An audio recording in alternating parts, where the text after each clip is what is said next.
गौतम बुद्ध का जीवन हर किसी के लिए प्रेरणादायी है। गौतम बुद्ध बौद्ध धर्म के प्रवर्तक थे। इनका जन्म 483 ईस्वी पूर्व तथा महापरिनिर्वाण 536 ईस्वी पूर्व में हुआ था। बचपन में उनको राजकुमार सिद्धार्थ के नाम से जाना जाता था। बौद्ध ग्रंथों के अनुसार गौतम बुद्ध के जन्म से 12 वर्ष पूर्व ही एक आर्षि ने भविष्यवाणी की थी कि यह बच्चा या तो एक सार्वभौमिक सम्राट या महान आर्षि बनेगा। 35 वर्ष की आयु में उन्हें ज्ञान की प्राप्ति हुई थी। वह संसार का मोह त्याग कर तपस्वी बन गए थे और परम ज्ञान की खोज में चले गए थे। आइए आज हम आपको सिद्धार्थ के महात्मा बुद्ध बनने तक के सफर के बारे में बताते हैं। बुद्ध का गोत्र गौतम था। बुद्ध का वास्तविक नाम सिद्धार्थ गौतम था। उनका जन्म शाक्य गणराज्य की राजधानी कपिलवस्तु के निकट लुम्बिनी में हुआ था। बुद्ध के जन्म के 7 दिन के भीतर ही उनकी माता का देहांत हो गया था। उनका पालन पोषण उनकी मौसी गौतमी ने किया था। शिशु का नाम सिद्धार्थ रखा गया था। शाक्य वंश के राजा शुद्धोधन सिद्धार्थ के पिता थे। सिद्धार्थ बचपन से ही अत्यंत करुण हृदय वाले थे। वह किसी का भी दुख नहीं देख सकते थे।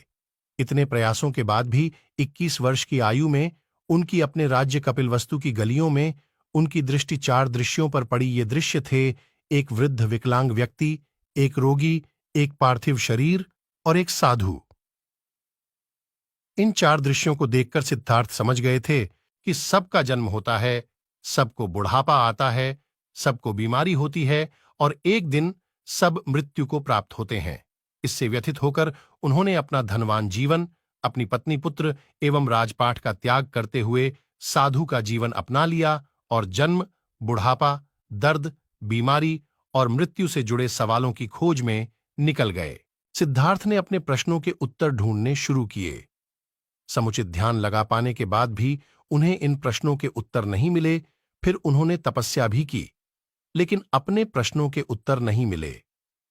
इसके बाद कुछ और साथियों के साथ अधिक कठोर तपस्या प्रारंभ की। ऐसे करते हुए 6 वर्ष व्यतीत हो गए। भूख से व्याकुल मृत्यु के निकट पहुंचकर बिना प्रश्नों के उत्तर पाए वह कुछ और करने के बारे में विचार करने लगे थे। एक गांव में भोजन की तलाश में निकल गए। फिर वहां थोड़ा सा भोजन ग्रहण किया।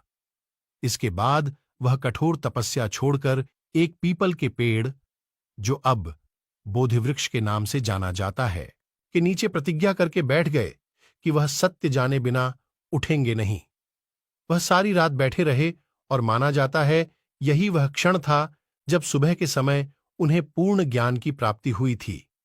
उनकी अविजया नष्ट हो गई और उन्हें निर्वण यानी बोधि प्राप्त हुई और वे 35 वर्ष की आयु में बुद्ध बन गए। बुद्ध को शाक्य मुनि के रूप में भी जाना जाता है। 7 हफ्तों तक उन्होंने मुक्ति की स्वतंत्रता और शांति का आनंद लिया। प्रारंभ में तो वह अपने बोधि के बारे में दूसरों को ज्ञान नहीं देना चाहते थे। बुद्ध का मानना था कि अधिकांश लोगों को समझाना बहुत मुश्किल होगा। मान्यता है कि बुद्ध को स्वयं ब्रह्मा जी ने अपने ज्ञान को लोगों तक पहुंचने का आग्रह किया था। फिर वह इस पर सहमत हो गए।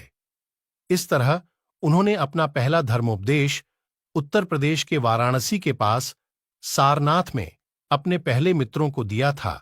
सिद्धार्थ ने अपने प्रश्नों के उत्तर ढूंढने शुरू किए। समुचित ध्यान लगा पाने के बाद भी उन्हें इन प्रश्नों के उत्तर नहीं मिले। फिर उन्होंने तपस्या भी की, लेकिन अपने प्रश्नों के उत्तर नहीं मिले। इसके बाद कुछ और साथियों के साथ अधिक कठोर तपस्या प्रारंभ की। ऐसे करते हुए 6 वर्ष व्यतीत हो गए। भूख से व्याकुल मृत्यु के निकट पहुंचकर बिना प्रश्नों के उत्तर पाए वह कुछ और करने के बारे में विचार करने लगे थे। एक गांव में भोजन की तलाश में निकल गए। फिर वहां थोड़ा सा भोजन ग्रहण किया। इसके बाद वह कठोर तपस्या छोड़कर एक पीपल के पेड़, जो अब बोधिवृक्ष के नाम से जाना जाता है, के नीचे प्रतिज्ञा करके बैठ गए कि वह सत्य जाने बिना उठेंगे नहीं। वह सारी रात बैठे रहे और माना जाता है यही वह क्षण था जब सुबह के समय उन्हें पूर्ण ज्ञान की प्राप्ति हुई थी। उनकी अविजया नष्ट हो गई और उन्हें निर्वण यानी बोधि प्राप्त हुई और वे 35 वर्ष की आयु में बुद्ध बन गए।